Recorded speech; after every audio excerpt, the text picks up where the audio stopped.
Guys, I have a problem called ಮರು. ಮರ್ತೋಗೋದು. ಈ ಮರುವಿಂದ ನನಗೆ ತುಂಬ ಅಂದರೆ ನನಗೆ ಹಿಂಸೆ ಆಗಿಬಿಟ್ಟಿದೆ. ನನಗೆ ಅದರಿಂದ ಅಡ್ವಾಂಟೇಜಸ್ಸು ಇದೆ, ಡಿಸಡ್ವಾಂಟೇಜಸ್ಸು ಇದೆ.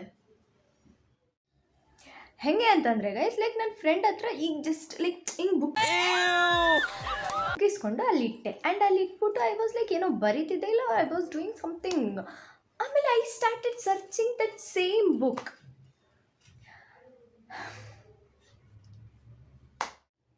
ಆ್ಯಂಡ್ ಈ ಮರು ಇಸ್ ನಮ್ಮಮ್ಮ ಹತ್ರ ಎಷ್ಟು ಉಗಿಸ್ಕೊಂಡಿದ್ದೀನಿ ಜಸ್ಟ್ ಬಿಕಾಸ್ ಆಫ್ ದಿಸ್ ಮರು. ಯಾಕೆ ಅಂತಂದರೆ ನಮ್ಮಮ್ಮ ಈಗ ಏನಾದರೂ ನಂಗೊಂದು ಕೆಲಸ ಹೇಳಿರ್ತಾರೆ, ಅದು ಮಾಡು ಇದು ಮಾಡು ಅಂತ. ಎಲ್ಲಿ ಬಿ ಆಮೇಲೆ ಮಾಡ್ತೀನಿ.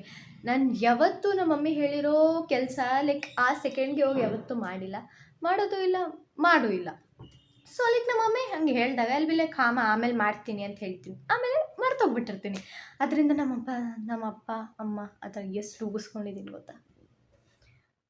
ಆ್ಯಂಡ್ ನನಗೆ ಒಂದು ಅಡ್ವಾಂಟೇಜ್ ಆ್ಯಂಡ್ ಒಂದು ಸ್ವಲ್ಪ ಖುಷಿ ಯಾಕೆ ಅಂತಂದರೆ, ಈಗ ಯಾರಾದರೂ ಒಂದು ಪರ್ಸನ್ ನಂಗೆ ತುಂಬ ಹರ್ಟ್ ಮಾಡಿರ್ತಾರೆ, ಇಲ್ಲ ನನ್ನ ಫೀಲಿಂಗ್ಸ್ ಜೊತೆ ಆಟ ಆಡಿರ್ತಾರೆ, ಇಲ್ಲ ಏನಾದರೂ ಇದು ಮಾಡಿಬಿಟ್ಟು ನಂಗೆ ಹರ್ಟ್ ಮಾಡಿಬಿಟ್ಟು ಏನಾದರೂ ಅವ್ರು ಬಿಟ್ಟೋದ್ರೆ if they stop talking to me, I don't even care about them, but still so ಅವ್ರನ್ನ ನಾನು ಬೇಗ ಮರ್ತೋಗ್ಬಿಡ್ತೀನಿ. ಅಕಸ್ಮಾತ್ ಏನಾದರೂ ಅವ್ರು 2-3 ಡೇಸ್ ನನ್ನ ಜೊತೆ ಮಾತಾಡಿಲ್ಲ ಅಂತಂದರೆ ನಾನು ಆರಾಮಾಗಿ ಮರ್ತೋಗ್ಬಿಡ್ತೀನಿ.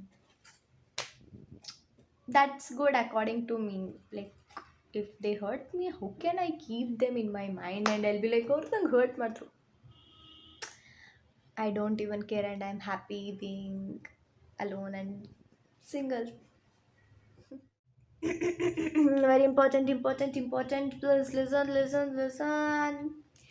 ಈ ಮರು ನನಗೆ ಬಂದಿರೋದು just because of this phone. ನಮ್ಮ ಅಪ್ಪಗೂ ಸ್ವಲ್ಪ ಮರುವಿದೆ, ಸ್ವಲ್ಪ ಅಂದರೆ ಸ್ವಲ್ಪ ಜಾಸ್ತಿನೇ. ನಾನು ನಮ್ಮ ಪಪ್ಪ ಒಂಥರ ಸೇಮ್. ನಮ್ಮ ಪಪ್ಪಗೂ ಮರುವಿದೆ, ಜಸ್ಟ್ ಅವ್ರ ಜೀನ್ಸಿಂದ ಬಂದೈತೆ, ಇಲ್ಲ ನಂಗೆ ಅವ್ರಿಗಿಂತ ನನಗೆ ಬಂದಿರೋದು ಈ ಮರು just because of this phone. ನಮ್ಮ ಅಪ್ಪ ಅಮ್ಮ ಪ್ರಕಾರ ನನಗೂ ಅದೇ ಅನಿಸುತ್ತೆ. ಯಾಕೆ ಅಂತಂದರೆ ಈಗ ಏನಾದರೂ ನಮ್ಮ ಪಪ್ಪ ಮಮ್ಮಿ ಕೆಲಸ ಹೇಳಿರ್ತಾರೆ, ನಾನು ಅದೇ ಟೈಮಲ್ಲಿ ಫೋನ್ ನೋಡ್ತಿರ್ತೀನಿ, ಆಮೇಲೆ ಮರ್ತೋಗ್ಬಿಡ್ತೀನಿ. So of course they will think like that, right? ಏನು ಮಾಡೋಕ್ಕಾಗಲ್ಲ. ಇವತ್ತಿಗಿಷ್ಟೇ, ಮತ್ತೆ ಸಿಗ್ತೀನಿ. ಬಾಯ್. ಇಷ್ಟ ಆದರೆ ಲೈಕ್, ಶೇರ್, ಸಬ್ಸ್ಕ್ರೈಬ್.